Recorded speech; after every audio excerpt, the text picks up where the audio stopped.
Il arrive parfois que nous soyons touchés après un accident qui change à jamais notre vie. C'est le cas de Marc Billarn qui, depuis 2 ans, est atteint d'un handicap léger qui a chamboulé son quotidien après être gravement tombé à vélo. Florian Barré et Kylian Grain sont partis à sa rencontre pour mieux comprendre comment Marc fait pour surmonter cette épreuve. Première étape en Seine-et-Marne à Gretz pour Marc en compagnie de son père Alain et de son fils Timothy. Et tu fais attention aux voitures qui arrivent derrière, d'accord? On reste serre bien pour la sécurité à droite, d'accord? Allez, on y va.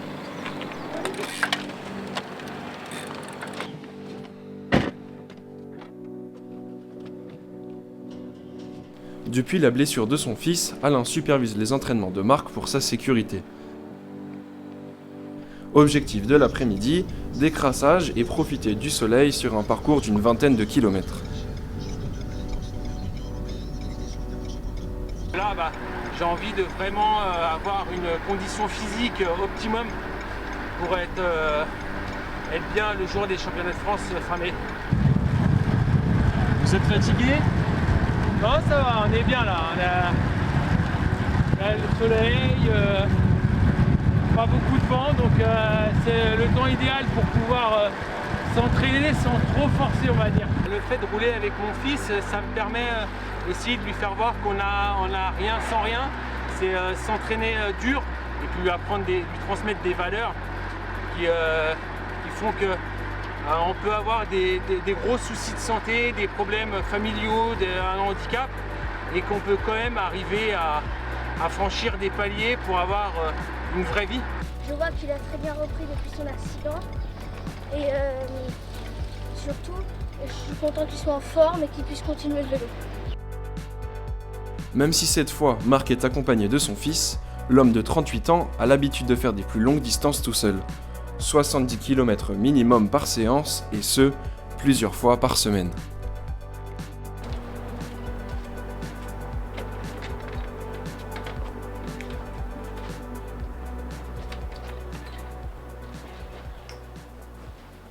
C'est bon? T'as pris ta douche? Ouais, déjà. Ça te fait du bien? Ouais. Bon, qu'est-ce que t'en as pensé de l'entraînement? Oh, je trouve que c'était bien, on a bien roulé. Ouais? T'as pas... Non. J'avais pas trop mal. T'as besoin d'aide? Non, c'est bon, ça va aller. Je fais plutôt... Voilà, comme ça. C'est Ça serait mieux. plus galère. S'il peut témoigner de ce qui lui est arrivé aujourd'hui, c'est grâce à son casque qui lui a sauvé la vie. Dans une course pour soutenir les personnes handicapées, Marc subit un terrible coup du sort qui changera sa vie à jamais. Au sprint, il y a un coureur qui me fait tomber. S'en résulte un traumatisme crânien.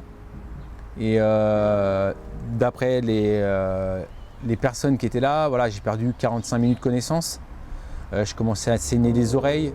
Le SAMU est venu et ils m'ont plongé dans un coma parce que mon pronostic vital était plus qu'engagé. Et ensuite, je me suis réveillé 24 heures après le coma. Et là, on m'apprend que je suis paralysé de tout le côté gauche du corps. Et quand on se réveille du coma et qu'on annonce ça, on se dit mais non, c'est pas possible, c'est une blague. Et quand on essaye de bouger le bras, la jambe, et on voit que ça bouge pas, on dit non, c'est pas une blague en fait. Je me suis dit ça y est, c'est fini quoi, qu'est-ce que je vais faire de ma vie? Pour se relever, Marc est passé par plusieurs étapes lors de sa rééducation. Du fauteuil roulant à la canne jusqu'à l'autonomie totale. Encore aujourd'hui, son handicap le gêne au quotidien. Le fait de ne pas pouvoir marcher correctement, de ne pas pouvoir courir pour jouer avec ses enfants, déjà ça c'est très frustrant, de ne pas pouvoir conduire, de ne pas aller faire ses courses, de rentrer chez soi, de ne pas pouvoir prendre un verre dans le placard parce que le bras il ne fonctionne pas correctement, de prendre une bouteille d'eau mais la bouteille d'eau elle tombe parce qu'il n'y a pas assez de force dans la main ou dans le bras. Ça a été très très dur. Pour mettre le doigt sur la fourchette, pour tenir la fourchette quand je coupe, j'ai comme sur le vélo, en fait dès que je force, j'ai la main qui se rétracte. Et du coup, le problème c'est que du coup, ça glisse de la fourchette. Donc je suis obligé de prendre la fourchette vraiment à pleine main et mettre le pouce sur le haut de la fourchette pour tenir, pour couper. Au-delà de son handicap même, Marc a dû affronter d'autres épreuves de la vie. Son divorce douloureux avec sa femme l'a fortement marqué. On est avec quelqu'un, on fait sa vie avec quelqu'un, on attend du soutien de cette personne dans les moments les plus difficiles. Et là, d'un coup, 1 mois et demi après l'accident, de se dire bah non, je te quitte, c'est dur. Je lui en veux parce que elle m'a laissé tomber au moment où j'en avais plus besoin. J'ai laissé des plumes mentalement, physiquement. Aujourd'hui, mon accident, j'aurais à le revivre, je le revivrais. Juste parce que la vie d'avant, peut-être, me correspondait pas. Mais ma vie d'aujourd'hui, je l'aime plus que tout.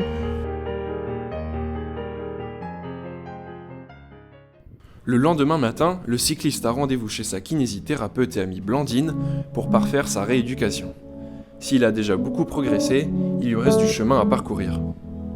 Donc là, l'objectif, c'est vraiment essayer de renforcer les muscles du bras dans une amplitude maximale, parce que là, on a fait l'étirement juste avant, et l'idée, c'est vraiment qu'il exploite toute la force musculaire avec une mobilité optimale. Et puis en même temps, je l'embête pour qu'il se concentre aussi sur l'équilibre, qu'il soit vraiment sur deux éléments de concentration.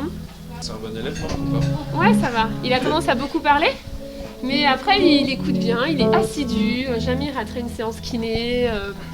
Donc vraiment, c'est un très très bon élève. Il parle plus trop là. Oui, alors quand il parle plus, c'est un signe, c'est qu'effectivement l'exercice commence à être difficile. Et donc c'est très bien. Ça va Marc, tout va bien ?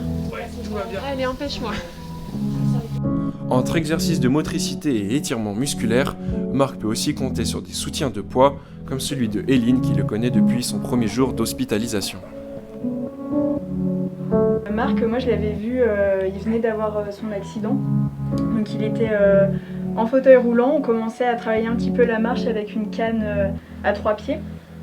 Et donc là je fais mon stage de fin d'études et du coup je le revois 2 ans après. Donc il a bien récupéré. Là elle me voit avoir eu l'évolution qui était peut-être attendue à ce niveau-là, et du coup qu'elle me revoit en train de marcher, de faire des gestes comme ça alors que quand elle m'a connu, je bougeais pas le bras. Ça fait du bien d'avoir une impression et un ressenti de sa part de dire ah oui, tu as vraiment évolué sur ça. Il y a encore ça à travailler, mais voilà, il y a des progrès. Ouais. Pour réussir à surmonter cette lourde épreuve, Marc a dû compter sur ses proches, mais avant tout, sur une mentalité sans faille.